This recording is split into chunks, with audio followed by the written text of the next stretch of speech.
Hello and welcome to the Real Watchers live stream for August 26, 2026. Hope you're all having a great day so far. Kevin, of course, is my lovely co-host over there. Yes, and I'm trying to stay cool because it's a blistering heat before we get into the fall season. I can't wait for that cold breeze air to come through my window and me just sleep nice and all bundled up. But no, not yet. It's as Nadia says it correctly, it's the devil's butthole right now.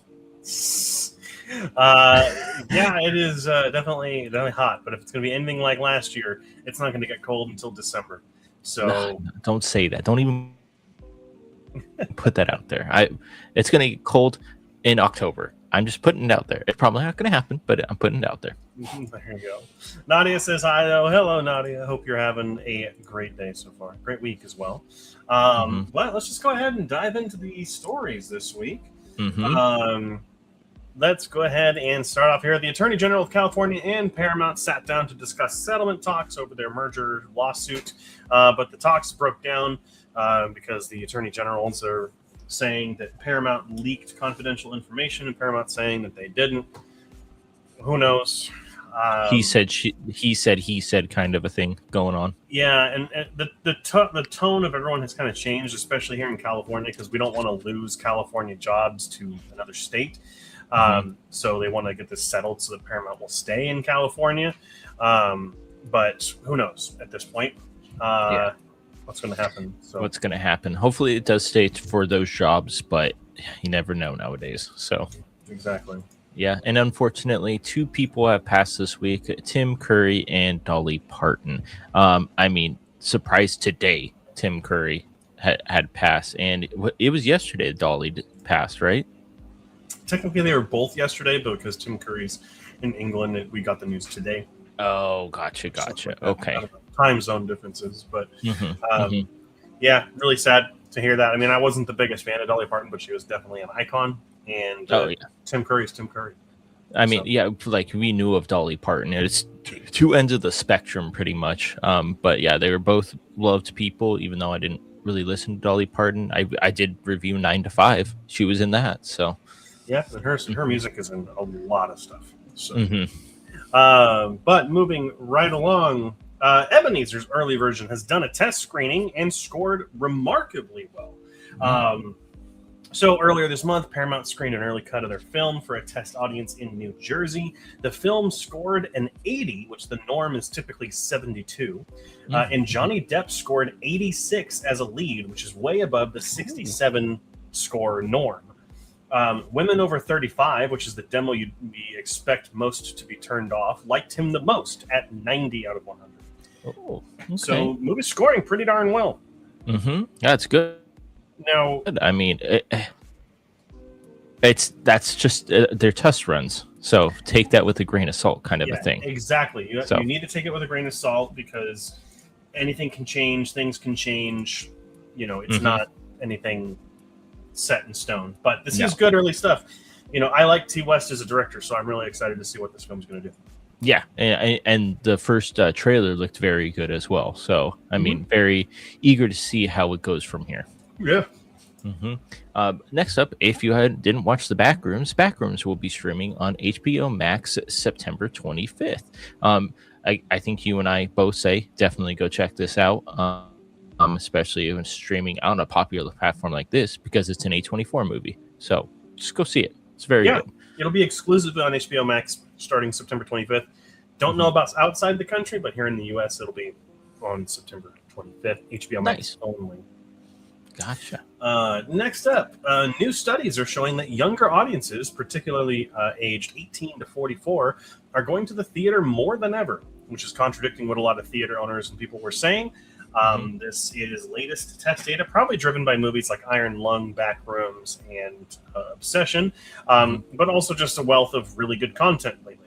So, I don't know if you saw it. Was I might be a little bit wrong on the number, but the U.S. and Canada sales for the movie theater was like $7 billion, and it's not even the end of the year or something like that. Yeah, our summer box office right now is $1 billion ahead of last year. That's crazy. Well, I mean, we have so much to look forward to this year too. But I mean, people are getting those butts in those seats, and I'm all for it. 100%. Next up, though. Yeah, next up, Ryan Gosling and Warner Brothers live action on the grown up Bam Bam, because I know they already made a Flintstones kind of realistic. Yeah, there's two of them. One of them I don't really remember any of them, to be perfectly honest. I just know of them, but sure, let's see where this goes, kind of thing. Yeah, I mean, I'm not too particularly excited about this. I don't think Flintstones is a property that is really worth exploring anymore. I just don't know who the audience would be for this. Yeah, I mean, at least like He-Man has somewhat of an audience. I don't know what. Well, he's also like a comic book character and an animated TV show, and like you can say that about the Flintstones as well. But it's just I'm not itching to watch the Flintstones at any time. Yeah, and let alone a movie about Bam Bam. Exactly. Even if it is Ryan Gosling. For those of you who are interested, a How to Lose a Guy in 10 Days sequel is in development. I'm trying to remember the name of the main actress. Oh my gosh, this is going to drive me nuts. Lose a Guy in 10 Days. Kate Hudson. Yeah, so Kate Hudson is developing this right now in hopes that Matthew McConaughey will return as well. Yeah, I mean, I haven't watched the movie yet. But I haven't either. I wanted to go ahead and share this because it is movie news for people who might be interested. And I've heard a lot of people like this movie too. It's very not highly acclaimed, but it's very well talked about. Yeah, exactly. Next up, Once Upon a Time in Hollywood sequel is officially called The Further Misadventures of Cliff Booth. Very excited about it. Really enjoyed a Once Upon a Time in Hollywood, and just to see Cliff Booth's character, because he was the main character in this one as well, but just to see his rise and kind of fall of the movie industry and his character. So I'm super down for it, and great name, just so weird, but I love it. Yeah, it's a great name, and I'm really excited for it. David Fincher's directing it, so I'm all on board. Next up, Ridley Scott has confirmed that an Alien Covenant sequel is still happening, hopefully, with Michael Fassbender returning as David, the creator of the Xenomorphs. I am really excited for this. If it does happen, I love Covenant and I love Prometheus. I just love that kind of lore that it's going for with the Alien universe. So I'm really excited about this and hope that hope that we get to see it. Hopefully it comes out. Yeah. But after the last story, we'll talk about who knows? Yeah, we'll see about that. But if you're excited, The Odyssey will release on digital and physical in November. Really excited if you wanted to pick it up. It's my top 5 best movies so far of 2026. There's no surprise, I don't think. But I think it's your number 1 right now. I think it is too. But I mean, there's a lot of other good ones that are coming out too. So and a lot of good ones that have come out. So. And lastly, Ridley Scott, again, his new film, The Dog Stars, has debuted at 39% on Rotten Tomatoes and 51 on Metacritic. It was one of the lowest reviewed movies of his career. which I kind of saw this coming. That trailer just did not look good. It just didn't get me excited for the movie. It just looked like an adventure, I don't know what it's about. Post-apocalyptic movie about love. Like, that's what I got. Cool. It's a guy and his dog. Like, they're trying to capitalize on the middle-aged white guy demographic who's like, yeah, I just want to go around the post-apocalypse with my dog and my AR-15. That's I don't know who the movie's for. I mean, I guess the book's supposed to be good, but I don't know. I mean, I'll still probably go see this at some point, but or if it comes to streaming. I mean, we go for free to the theater, so it's not. That's true. That's true. Not like I'm losing money. But that is it for the stories this week. Nadia says the sequel name should be How to Lose a Girl in 20 Days. That is good. That's a good one. I like that. Alrighty. But that is it for the news stories this week. And there is, again, nothing new on streaming this week. We'll have a lot to talk about next week. But let's go ahead and dive into the trailers that came out this week. We had one real big one, I guess two, and a bunch of smaller ones. Social Reckoning. There you go. That's it for me. Social Reckoning looks incredible. Really excited for that movie. Hopefully something, maybe an Oscar season movie. Who knows? And then Avengers Endgame Encore. I mean, they are adding in deleted footage into the movie, and they're also like adjusting some of it so that it will provide as a lead up to Doomsday. And there's going to be a special look at Doomsday as well. I guess pre-sales for this are already selling out too. That's crazy. I mean, good for the theater, but I think I'll just watch Endgame at home, and I think that'll be perfectly fine for me. Yep. Alrighty, take us to the box office, Kevin. Yeah, box office. Spider-Man: Brand New Day coming in with 39 million. Insidious: Out of the Further with 25.1 million. Odyssey coming in at third place with 19.7. Paw Patrol: The Dino Movie with 9.2 million, and The End of Oak Street hanging on there just like that street did, with 8.8 million coming in, rounding off that top five. Very cool to see Insidious beat the Odyssey, but the Odyssey has been out for a very long time. I feel like now. Yeah. Yeah, I mean, with the fact that it's still doing double digits, almost 20 million, because I was at the Spectrum last night. And I was curious, like, is there like still seats for the showings? No. It's still really. So I think all that money is coming from like IMAX 70 millimeters that are still sold out. Gotcha. Okay. So, but nothing too surprising here. Spider-Man holding on. I mean, Insidious got some pretty decent word of mouth I've been seeing. I heard it's the best in the series, and I take that with a grain of salt. So, but I haven't seen any of them, so I can't say. But I mean, who knows? But let's go ahead and talk about the movies that are coming up this week, because we got some bangers coming out. Up first is Coyote versus Acme.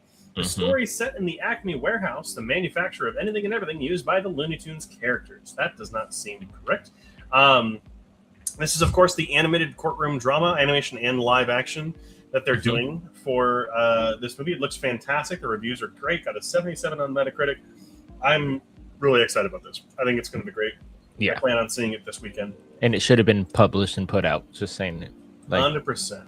Yep. Should have been. Up after that is The Dog Stars. In a post-apocalyptic world, a virus wipes out humanity. Survivors face roaming scavengers called Reapers. Protagonist Hig, a pilot, survived the flu, but lost his wife. Wow. Way to sell it. This does not look very interesting, at least to me, but if it's at all interesting to you, if you read the book and you're excited to go see it, it is coming out this weekend. It will be available in IMAX wherever it's available, because if they're going to keep Spider-Man or Odyssey there. And next is It Ends, another highly rated indie horror movie coming out this year. Friends on a late-night food run become trapped on an infinite highway with otherworldly terrors lurking beyond. Confined in their Jeep Cherokee, they must decide whether to accept their fate or attempt escape. This is getting some pretty decent reviews from critics. It's 74 right now on Metacritic, so if it sounds interesting to you at all. This is not to be confused with It Follows, correct? No, it is not part of that series at all. Okay. And lastly, starting tomorrow night, and I am going to go see this tomorrow night, is Ghost, Too Big to Rig. This is the newest concert movie for the metal band Ghost, which is available in theaters around the world, and it will also be in IMAX So I'm seeing it in IMAX tomorrow, which I'm very excited about. If it's anything like the Right Here, Right Now, which came out 2 years ago, it'll hopefully be very good. So very cool. Very cool. And that is it for kind of all of our scheduled stuff here. I just realized that lighting is very dark. But let's go ahead and change this up a little bit because it's going to be time for us to get into the games, Kevin. Yeah, we're going to do Framed as soon as you get your light on. But there you go. We're going to do Framed. All right. Well, let's go ahead and do Framed first. Let me go ahead and I'm going to share my screen. This is Framed, and the first frame of the movie is a hazy skyline. Looks like I have a suspicion. I was gonna say Escape New York, but it looks too pretty to be that. No, it's not New York either. Okay. I have a suspicion though. I kind of want to just try and guess it. Do it. I think it's Age of Ultron. Ooh. No. Yeah. Okay, that doesn't help. Bunch of city buildings. Okay. Nope. Should I go to the next one? Yep. Okay. Some sort of professor. It looks like something sci-fi, timelines or something. I was gonna say Slumdog, but I don't think that's the correct. No. What is this movie? I have no idea. Next. Is it Splice? No, it's Enemy. Enemy. It's the Denis Villeneuve movie. It's one of his first movies. Let me know if the spider's in the last one. Okay. No, it's Jake Gyllenhaal. Okay. There's a part in this movie where he walks into a room and there's a giant spider that like crawls up onto the wall, and they filmed like a real spider and like superimposed it, and it's one really? of the creepiest things. I can't do it, so I was making sure that wasn't it. You're good. You're good. Yeah, but yeah, Enemy was the movie for Framed. What is next, Kevin? Let's do Pyramid. All right, movie Pyramid. Alrighty, first level released from 2000 to 2026 with Channing Tatum. I mean, you got to go Magic Mike. Magic Mike. I'm just going to go ahead and say Deadpool and Wolverine. Yeah, that's what I was going to say too. Is it Step It Up? Is that what it is? The dancing one? Step Up? Step Up? I think that's what he's in that one. Yep. Okay. And then I'll go ahead and say 21 Jump Street. Yeah, perfect. Alrighty. That's the first level done. Second level, one word title with Emma Stone. I'm going to go ahead and say Begonia. Begonia. You little shit. There we go. Poor Things would not be a part of that. Not Easy A. Not La La Land. Oh my gosh. One word title with Emma Stone. She's been in so many. Oh, The Favorite. She was in The Favorite. Oh my gosh. Emma Stone, one word title. I keep thinking of Poor Things, but Poor Things is 2 words. I'm thinking of like Cruella. Yeah, there you go. That's a good one. Great job. Coming in clutch there. Well, because of D23 last week, because Cruella came and won. Two word title with Colin Firth. Colin Firth. Mamma Mia? I believe he's in Mamma Mia. Yep.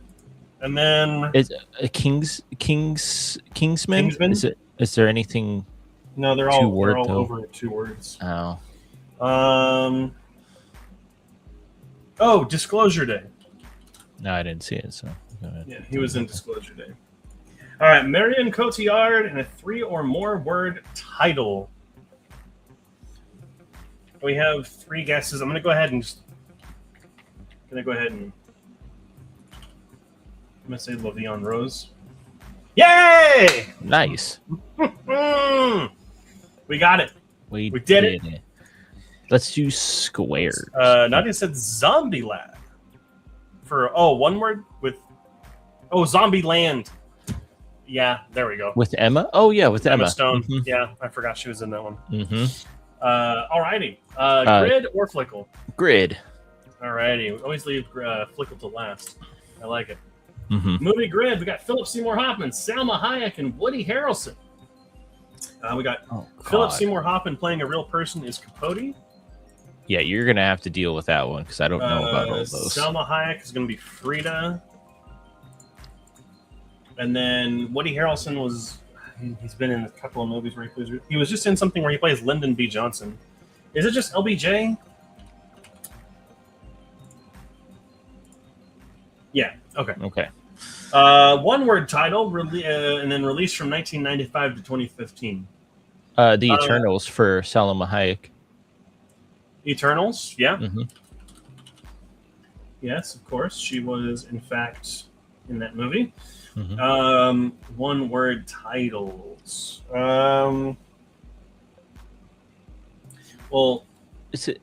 was Woody in it's called like The Rejects or something? It's about the people with special needs. Yeah, the basketball game. I just forget. I don't remember what it's called though. Yeah. I don't know, man. I remember I had to watch it. I just can't remember the name of it. Yeah. Also, one word title for Philip Seymour Hoffman. Ignoring the is going to be The Master. I just remembered that one. And then I'm going to go ahead and clutch this one for Philip Seymour Hoffman. Yeah, you're good. The Hunger Games. Was he President Snow? Oh. He was definitely in one of them, so... There we go. No. Okay, Salma Hayek, 1995 to 2015. From Dusk Till Dawn? That's what I was going to say. I just couldn't think of the name. Alrighty, and then we have Woody Harrelson. He's not in the Peanut Butter Falcon, right? I'm thinking of somebody else. Do you think of Shia LaBeouf? Yeah, well, he did another movie like that too. He always does. Oh, the Sea movie where it's based on a true story. Oh God! Last Breath, Deep Breath. It's Last Breath. I think it's Last Breath. Oh wait, that's two words. No, I was thinking of Release, but that released way after 2015. Mm-hmm. Hunger Games. He was in the Hunger Games. Oh, he was. Yes, he was the mentor. Adoy.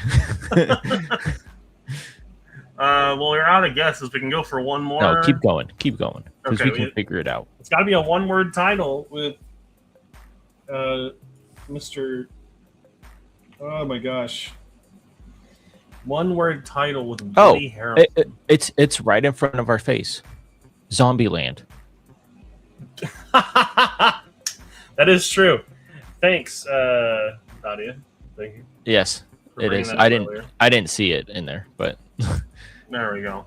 Mm-hmm. Oh, why isn't it working? Did it freeze? I think it froze. We got it, but it's frozen. We got it. We go. Yeah. Oh, there it is. Okay. All right, we got 8 out of 9. All righty, we technically got all of them right. We just didn't remember what Hunger Games it was. I know this. Oh God, it's it's one where they dress up as women and they go on the train. What is? No. It's that one, right? No, it's not. No.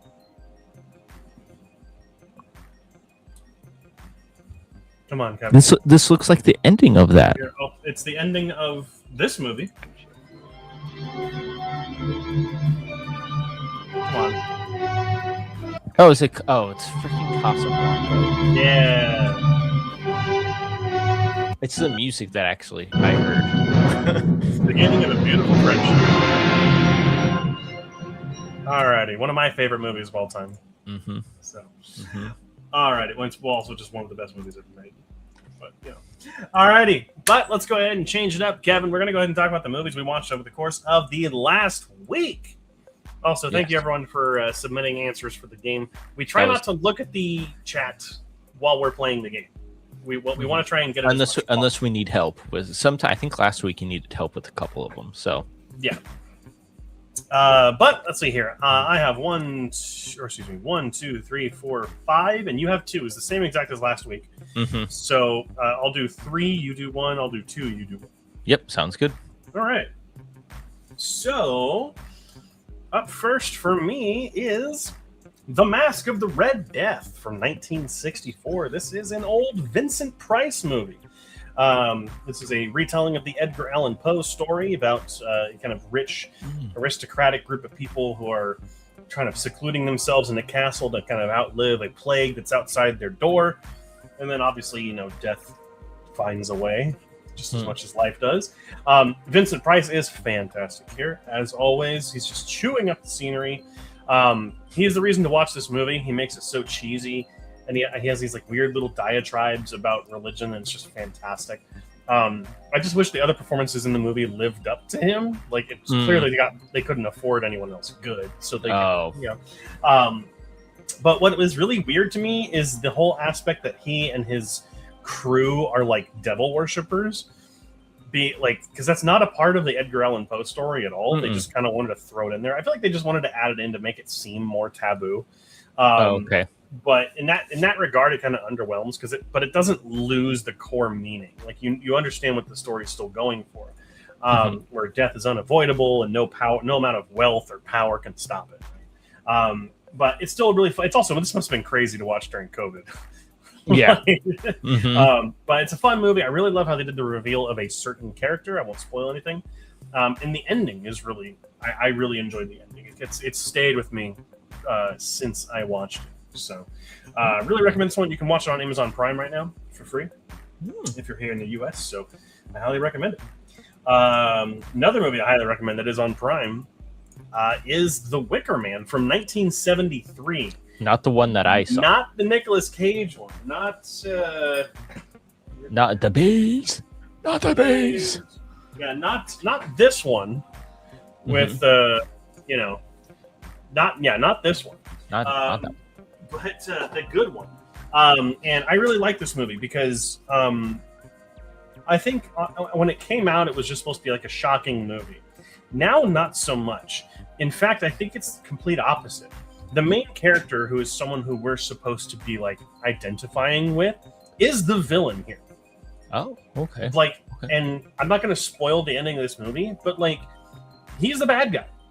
Like, he is the evil villain. And I love that because this movie is very much ahead of its time for insinuating that. The idea is that he gets a letter that there's a missing girl on this island. So he goes to the island, and it's a bunch of people who are practicing pagan beliefs. So there's a lot of, like, they're openly sexual. They do dances naked. Like, it's all the pagan stuff. But as he kind of is there learning more about it, he begins to push his Christian faith on them more and more, you know, which, again, is making him the bad guy. They didn't do anything wrong, which I really, really like. But I also love how most of this movie takes place at daytime. You can clearly see Midsommar was definitely influenced by this movie. And I really like that kind of comparison. The performances are really fun throughout the movie. I think Christopher Lee, who plays the island's like leader, is really fun. It's a role I wasn't expecting him to play. Never seen him do anything like that before. But if there's anything I really didn't vibe with, is that it moves a little slowly at times, but then there's it uses music in it, which is fine. Music is great. But when you use the same song over and over again, gets repetitive. It gets annoying and not creepy like it's supposed to be trying to be. It just didn't really land for me. But other than that, though, I was shocked at how much I loved this and appreciated this. Good. And crazy that this came out in 1973. Yeah, that is crazy, and pushed what they were talking about forward so much too. Yeah. So don't push your things on others. Don't try to convert people, and you'll be just fine. Don't push people. How about that? There you go. Period. I mean, push them to be better, and don't push them down the stairs. Don't push them down the stairs. Yeah, don't do that.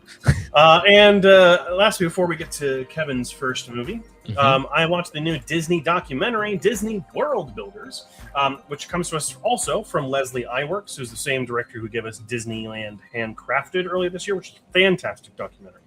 This less so. And this is two documentaries at once. First, it's a series of interviews with some of the company's most prolific filmmakers. You have people like James Cameron, Jennifer Lee, who did the Frozen films, Kevin Feige, Jon Favreau, and they're all talking about kind of their journeys as storytellers, like where they came from as a kid and how they enjoyed Disneyland and other things, and then how they got into making movies. And it kind of shows their journey, which I appreciate that part. but then the other half of their parts is going into like the things at the parks that they worked on, and it's kind of advertising. Like Disney's like, oh well, we got this thing coming in a year or two, and it's like, cool. I know. I follow your updates. Yeah. And it's nothing we didn't see at the D23 panel. So it was very kind of weird. Gotcha. But there are some genuinely great moments. Like when the guy who directed or helped direct Zootopia got to go to the opening of the Zootopia world in Shanghai. Oh, that's so cool. And so him with Bob Iger walking around and having fun and talking with people was really cool to see.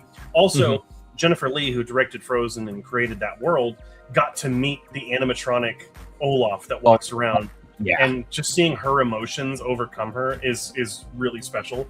Like, I'm a huge fan of these parks and the power they have on people, and I love their history. I love where they're going. But this feels a bit advertising, and I think that kind of rubbed me the wrong way. So it's fine. Did the other one not feel advertising? No. So Handcrafted is great because it's all footage from the 50s about the time leading from starting it to opening day. Oh, gotcha. Okay. Oh, that one is worth watching. Yeah, that one's much more interesting, I feel like. So I recommend that one instead. Okay. Gotcha. But Kevin, your first movie this week. Yeah, it was a 2026 movie called Passengers. Totally forgot it was on streaming, and Nadia wanted to watch it, so we put it on. And it's not that good, unfortunately. It's just people running away from their problems, and it's been out for a while, and it's not a good movie. You should still go watch it, but I'm going to spoil it a little bit, just because the monster or entity in this movie, it doesn't feel scary. It's just when it's there, it is scary. And it uses the trope that I absolutely hate in horror movies. And it's when the music or something gets loud in the movies and you know something is going to pop out, like a jump scare or something like that. Because the whole time they're whispering like this. But then when something's happening, it gets like really loud. And you're like, okay, I know something's coming up, kind of a thing. Like, and it didn't shock me when everything happened.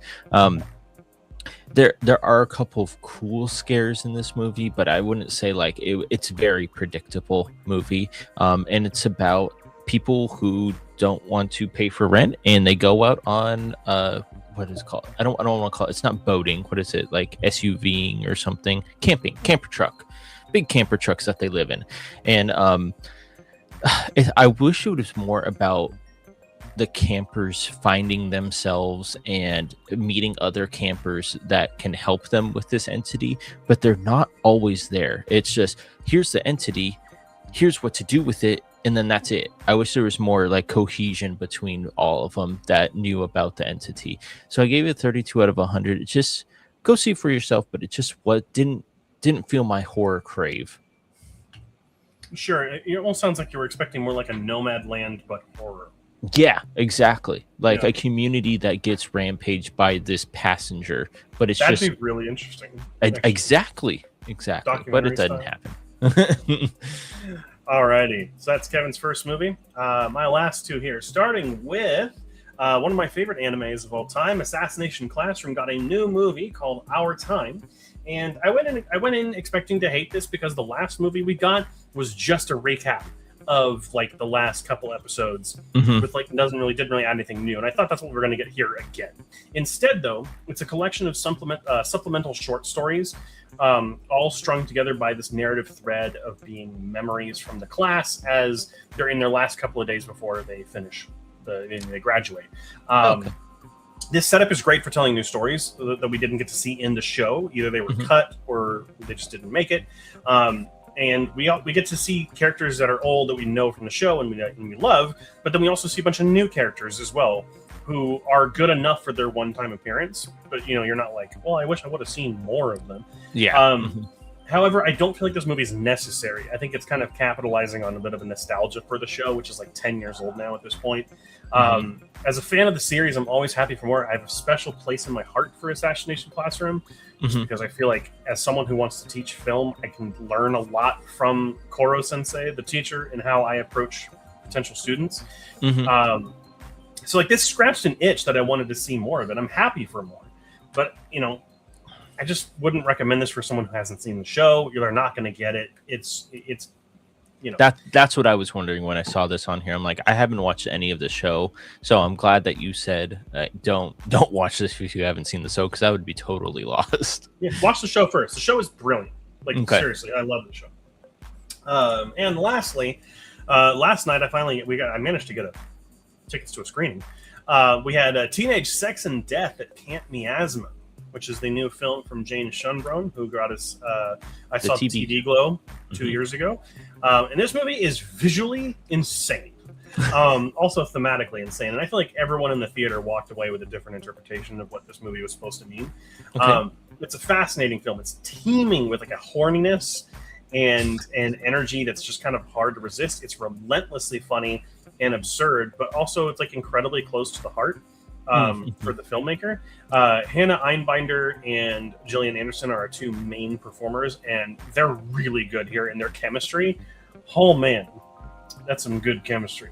Both are very good in their roles, and they bring a lot to the film in many different ways. But I think that Jane Schunbrunn again is the star here. The visual style that they bring to the film is incredible. The practical effects, the way that they show things is really brilliant. And I think I liked it here just as much, if not more, than I did in TV Glow. The theme here that what I walked away from, this isn't really a spoiler, is that loving something even though it's not necessarily good for you. So like for example, there's a big visual motif in the movie of candy. Like candy is in like every scene, and candy is not good for you, but it makes things fun, and it's fun to enjoy. Slasher movies are not always good, but they're really fun to watch. Yeah. Hey, sex is kind of taboo, but it's really fun when you do it right. Right? So like these kind of things all come together into one narrative of it's okay to enjoy things. So it really does feel more positive and more optimistic than I saw the TV Glow did. Okay. My only real criticism here is that the film does feel a tad long at times. It does slow down a little bit here and there. Pacing stumbles, especially in its second act. But it's a really fun time, and like I said, it's far more optimistic than I saw the TV Glow. Also, there is a large chunk of this movie where they recreate, or where Jane Schunbrunn basically makes the movie that the characters are watching. And the way that they do the kills during that scene and the music is just really funny. And it's that part is fantastic. But the entire movie is great. I mean, at its core, it is a lesbian romance movie about two movie buffs, and that is I was excited. That should just be their tagline right there. Exactly. So. But yeah, really enjoyed this one. Highly recommend it. Yeah, another. I think I'm up, right? Yes, you are. Yeah, another really good one that is nostalgic to me was Hercules. Really good animation with these early Disney movies, but the nostalgia kind of kicked in when all the songs are so catchy and so clean. Animation, like I said, is very fantastic. Even the Hydra, it's not Hydra. What is it called? The one that keeps gets its head cut off and it grows. Oh, it is. Okay.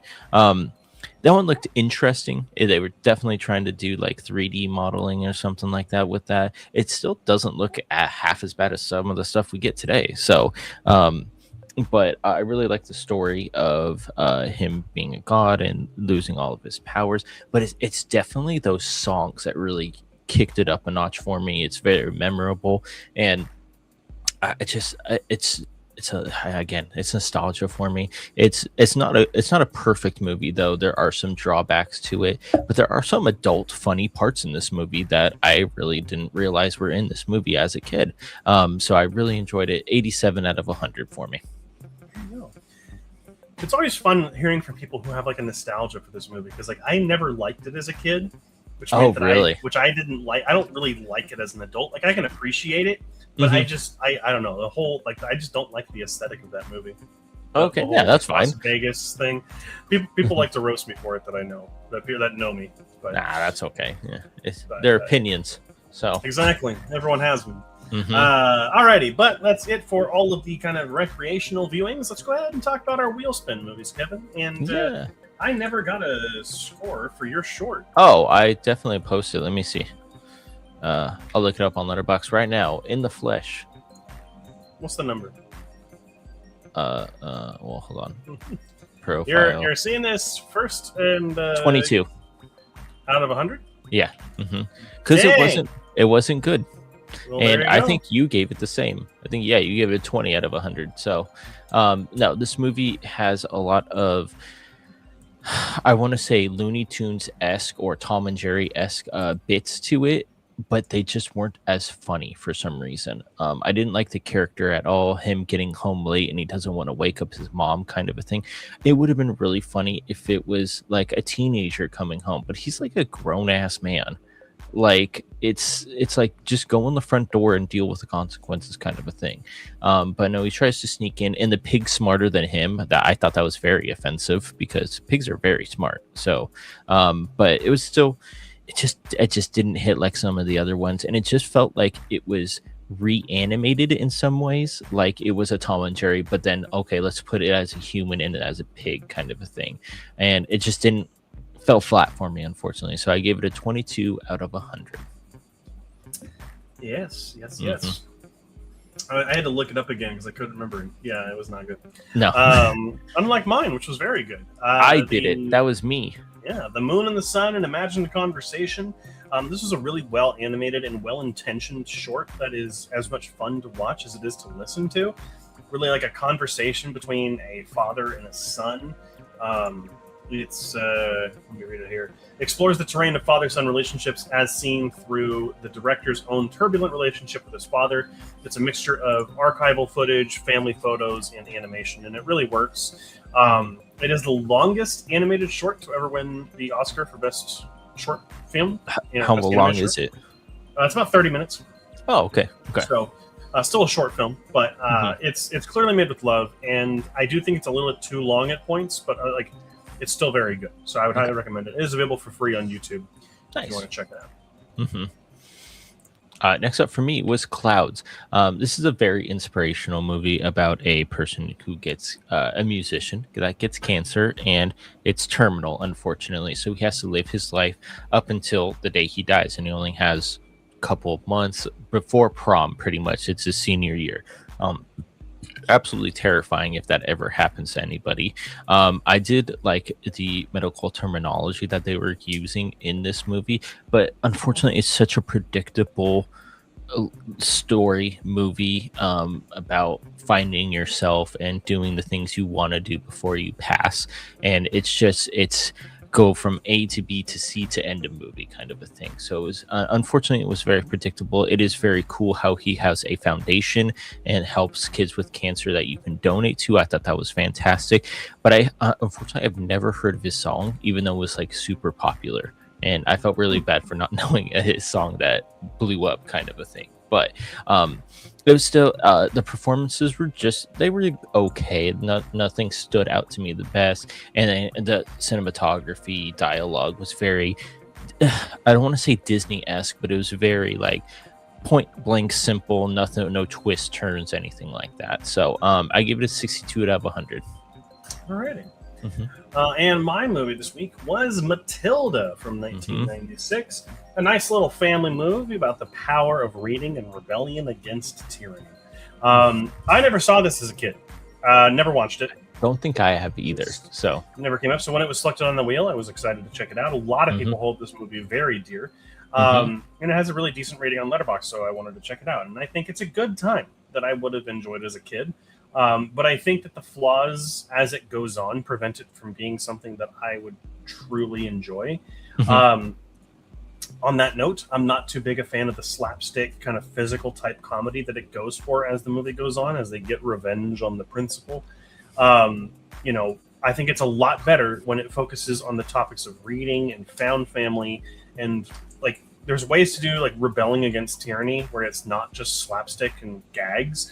Obviously this is a family movie, so they're going to go that route, but there's, I don't know, like institutional forces like the principal demand uniformity when we're all individuals. Like you need to explore that a little bit. So I love how the film touches on this even with the slapstick.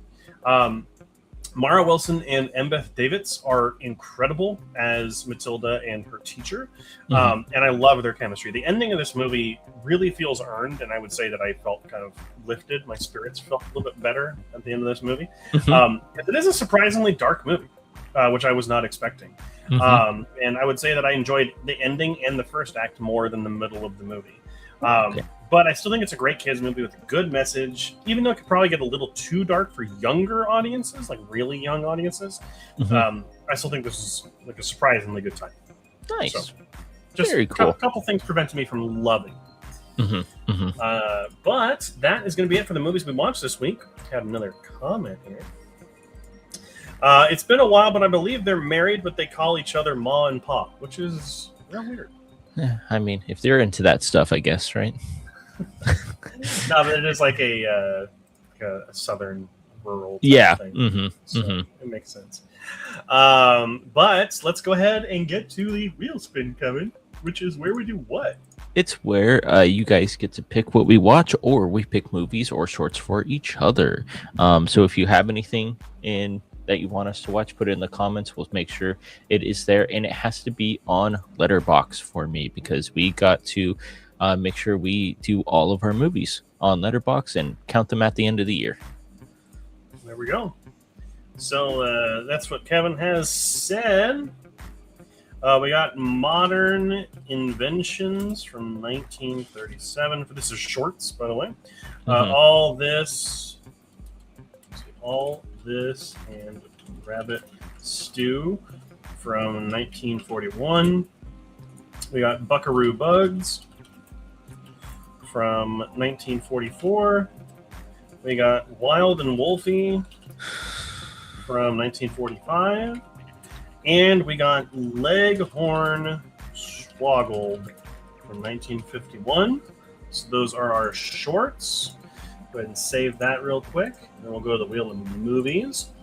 Nadia has placed Hellraiser for HHN purposes. Hellraiser is not on here already. I'm guessing the original one is... let me see. Yes. Yeah, go ahead and check that. I know I haven't seen it.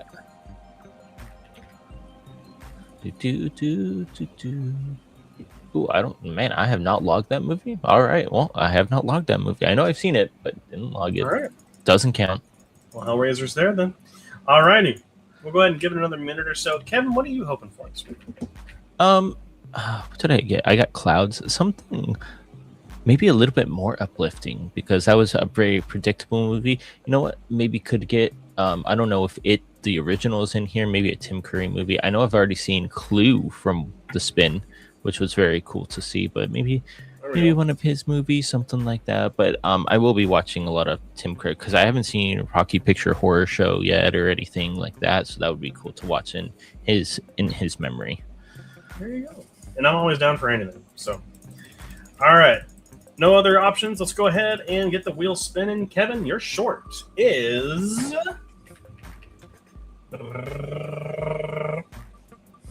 Please tell me it's a Kevin one.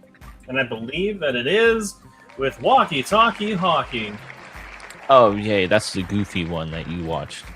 I believe it's a Foghorn Leghorn one. Oh. I might be. I'm not sure. All right. And let's go ahead and spin it up for me. If I can actually get one that I haven't seen yet, would be great. I don't want another Kevin pick. Is it me? No, it is a movie that I've already seen. Shuffle and spin. Kevin picked my short last week, so I'm not going to let it land on a Kevin pick for me this time. That will not be what it will be. But it's going to be Timid Tabby. Timid Tabby. That must be... What's it called? Timid Tabby? Yeah, it's... what the frick is his name? Tom and Jerry. Gotcha. All right, I'm going to save that one for you. And we'll get back to the wheel of movies. We'll spin this sucker up, shuffle it, shuffle, shuffle, shuffle, shuffle, shuffle. And Kevin, your movie is... Well, I should have done that a little later, but... your movie is going to be... Oh, I'm Gel... Oh, no, never mind. Match! What is that? No idea. Match.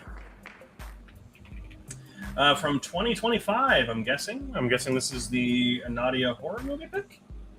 I will have to ask. Nadia has seen the movie, so I'm guessing it is going to be her pick. Okay, so the 2025. Okay. It's on Tubi. For free. There you go. So Kevin has got Match from 2025. And we'll go ahead and remove that off the wheels, shuffle it up, and spin. Nice. That was my suggestion a few weeks back. Okay, awesome. Got that. Wanted to double check. Alrighty, and mine is sea-based. Oh, yes. Are you kidding me? Oh, you're going to have so much fun with this one or absolutely hate us. I'm guessing it's the 2008 one, not the Netflix animated one. No, it is not. It is, yes, the 2008 one. No, it's a rip-off of Piranha. Okay. Oh, it gets so good. All right, well, Sea Beast is going to be my movie. This is a double winner for Nadia as well, just to point that out. This is a Nadia week. It is a horror and more week, which we love. All righty. We'll go ahead and save that real quick. So let's go ahead and get to the end here. Kevin's movies are the short walkie-talkie hockey and then the 2025 horror movie Match. Whereas I will be taking a look at Timid Tabby, which is my animated short, and following that is going to be the 2008 horror movie Sea Beast. We both have Tubi movies this week as well. Yes. And Nadia says that the face palms are going to be palming. We'll see. Watch me come back tomorrow or next week with like a 98. You would be high. I would bet $300 that you're not going to do that. So I should just give it 100 now. You should, you little. and you give me $300. No, I'm just kidding. Yeah, I think that would devalue any opinions I have on anything going forward if I give that 100. Anyhow, but that's going to be it for this week. Thank you everyone so much for joining us. I know it's a little bit short this week. We didn't have a whole lot to talk about really. But we have our newest episode of Movie Club coming up on Friday. It's our last one for August, which we're celebrating films by directors of color, and we're taking a look at the 2008 anime film Ponyo, which is going to be on Friday. So make sure you're subscribed so you know when that goes live. And then, of course, we have this live stream that goes live every single Wednesday at 7 p.m. Pacific Standard Time. Thank you so much for joining us, as always. And until next time, make sure to keep those eyes on the screen. Have a great night, everyone.